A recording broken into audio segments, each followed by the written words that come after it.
Hi guys, just finished watching the Newcastle and Aston Villa game. Not the most eventful game, it has to be said. In Zogbia went close in 17 minutes with a free kick. It was a decent effort. Newcastle had a chance a bit later on with Mike Williamson playing the header across the box for Janmaat, and he headed over. Janmaat also had another chance later on. We had a fierce effort that kind of fizzed just over the bar. Could have gone in the top corner. It was a real fierce effort. Newcastle had another good chance with Cien de Jong, who probably went the closest. A fierce effort at goal, and it sent Brad Guzan sprawling. He had to collect it the second attempt. Newcastle had the better of the play. They had a lot more of the ball, a lot more corners. In terms of the game itself, though, Alan Hutton was the star man. He defended very well. Was good going forward. Defence certainly on top for either team. No real too many clear-cut chances. There was another chance earlier on where Riviere, who's still trying to get off the mark for Newcastle, had what called a kind of tame effort saved by Guzan. But all in all, a draw was probably a fair result. Looking at Newcastle, Remy Cabella, I think against Man City last Sunday he was fantastic. He gave the Manchester City defence a torrid time at times, and looks like he'll be a real live wire for them. He's been looking impressive, some nice touches from him, and did very well for Montpellier last season, who didn't have a particularly good season. Interesting to see if he has a really good season at Newcastle. Well, the top clubs will be looking at him. Riviere, again last week against Manchester City, there was times where he was playing quite well. He had some nice touches, and he was a very good physical presence. And I think once he gets that first goal and gets that confidence, then he will go from strength to strength at the club, and he should score a good few goals for them. That's just my opinion. And if you disagree with any of this, by all means, write your comments below.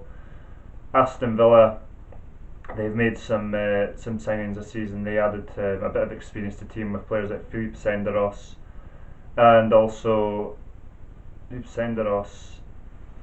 And they also signed Sanchez, who played for Colombia at the World Cup, and he looked quite impressive today. First touch of the ball, he played a lovely ball over the top.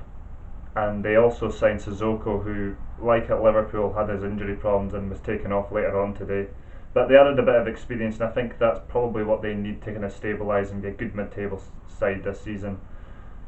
Ron Vlaar, I'm surprised he's actually still at Aston Villa. He was fantastic at the World Cup for Holland, as we all know. Tremendous.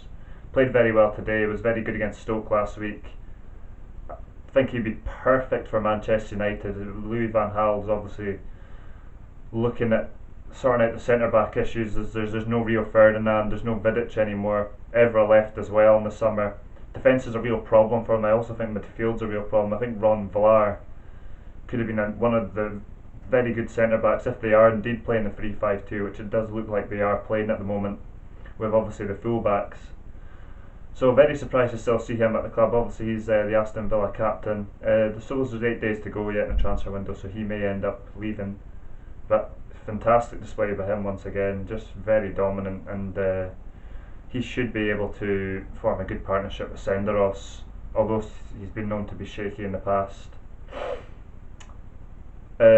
If you want to hear opinions on Manchester United and Louis van Gaal, then I'm going to do a video sometime next week on them when we get closer to the transfer window.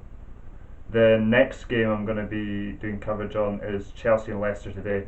I'll do coverage on as many games as I can on this channel, but like most people, I've got alternative employment that sometimes will keep me busy in the weekends. But when I watch games, I will do analysis if that's what you want me to do. And any other stuff you want on this channel, then just let me know, and I'll also put my Twitter in, and you can contact me on that as well. Okay, well, if you want to tune in later for what I thought of the Chelsea and Leicester game, then just check out the channel, and we'll speak to you in a couple of hours. Okay.